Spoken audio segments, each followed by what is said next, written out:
ದೇವಾಲಯಗಳ ಆದಾಯದ ಮೇಲೆ ಸರ್ಕಾರದ ಕಣ್ಣು ಅನ್ನೋ ಬಿಜೆಪಿಯ ಟೀಕೆಗೆ ಸಚಿವರುಗಳು ತಿರುಗೇಟನ್ನ ಕೊಟ್ಟಿದ್ದಾರೆ. ದೇಗುಲಕ್ಕೆ ಬಂದ ಹಣವನ್ನ ದೇವಾಲಯಗಳ ಅಭಿವೃದ್ಧಿಗೆ ಬಳಸುವಂತಹದ್ದು.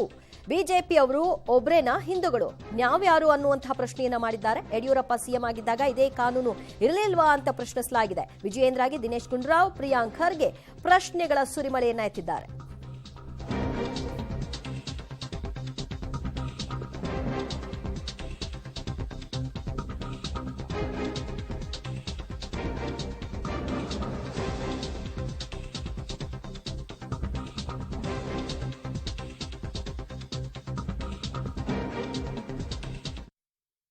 ಒಳಗಡೆ ತಾನೇ ವಿಧಾನಸೌಧದಲ್ಲಿ ತಾನೇ ತೀರ್ಮಾನ ಆಗೋದು. ನಿನ್ನೆ ಅಷ್ಟೊಂದು ಪ್ರಾಧಿಕಾರಗಳನ್ನ ರಚನೆ ಮಾಡಿದ್ವಿ, ಎಂಡೌಮೆಂಟ್ ಆಕ್ಟ್ ಅನ್ನ ನಾವು ತಂದಿದ್ವಿ. ಅವಾಗ ಇವ್ರೇನು ಕಡಲೆಪುರಿ ತಿಂತಾ ಇದ್ರಾ? ಆಮೇಲೆ ಇವ್ರು ಏನೇನು ಮಾಡಿದ್ರು ಇವ್ರ ಕಾಲದಲ್ಲಿ? ಅಂಜನಾದ್ರಿ ಬೆಟ್ಟಕ್ಕೆ ಎಷ್ಟು ಕೊಟ್ಟಿದ್ರು ಇವರು ಡೆವಲಪ್ಮೆಂಟಿಗೆ? ನಾವು 100 ಕೋಟಿ ಕೊಡ್ತಾ ಇದ್ದೀವಿ.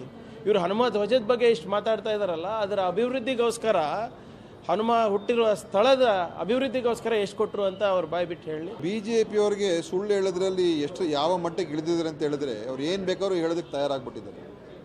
ಈಗ 10% ನಾವು 1 ಕೋಟಿಗಿಂತ ಹೆಚ್ಚು ಆದಾಯ ಪಡ್ಕೊಳ್ತಾ ಇರ್ತಕ್ಕಂಥ ದೇವಸ್ಥಾನಗಳು 10% ಮಾಡಿದ್ದೀವಿ.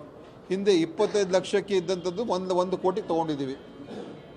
ಮತ್ತು ಬಿಜೆಪಿಯವರಿಗೆ ಈ ಒಂದು ಕಾನೂನು ವಿರುದ್ಧ ಇಷ್ಟೊಂದು ಈಗ ವಿಜಯೇಂದ್ರ ಅವರಿಗೆ ಮತ್ತು ಬಿಜೆಪಿಯವರಿಗೆ ಕಳಕಳಿ ಕಾಳಜಿ ಇದ್ದರೆ, ಅವ್ರದ್ದೇ ಅಧಿಕಾರ. ಯಡಿಯೂರಪ್ಪನವರೇ ಸಿ ಎಂ ಆಗಿದ್ರಲ್ಲ, ಬೊಮ್ಮಾಯಿ ಅವರೇ ಸಿ ಎಂ ಆಗಿದ್ರಲ್ಲ, ಜಗದೀಶ್ ಶೆಟ್ಟರ್ ಸಿ ಎಂ ಆಗಿದ್ರಲ್ಲ, ಸದಾನಂದ ಗೌಡರು ಸಿ ಎಂ ಆಗಿದ್ರಲ್ಲ.